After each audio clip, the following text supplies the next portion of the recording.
Hello friends, आज की इस वीडियो में मैं आपको बताऊंगा कि आप अपने व्हाट्सएप में किस तरह तमाम चैट्स को क्लियर कर सकते हैं। उसका मीडिया सब कुछ एवरीथिंग आप उस तरह क्लियर कर सकते हैं।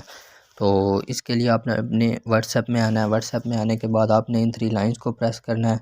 3 लाइंस को प्रेस करने के बाद आपने सेटिंग वाले सेक्शन में आना है। सेटिंग वाले सेक्शन में आने के बाद आपने इसको नीचे से स्क्रॉल करना है और यहाँ पर आपको चैट्स का ऑप्शन नज़र आएगा। चैट वाले ऑप्शन को आप क्लिक करेंगे और इसके बाद आपको यहाँ पर चैट हिस्ट्री नज़र आएगा।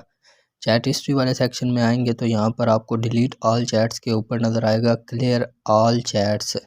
तो आप क्लियर ऑल चैट्स करेंगे तो यहाँ पर आपने इन दोनों वाले ऑप्शंस को इनेबल करके यहाँ पर आप क्लियर चैट कर सकते हैं। तो इससे आपका जो भी आपने फाइल्स रिसीव की होंगी, जो आपकी गैलरी में भी पड़ी होंगी, वो भी रिमूव हो जाएंगी।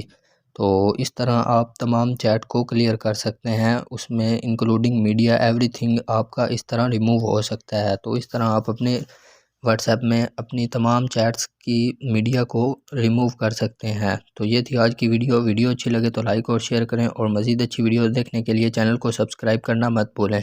Thanks for watching.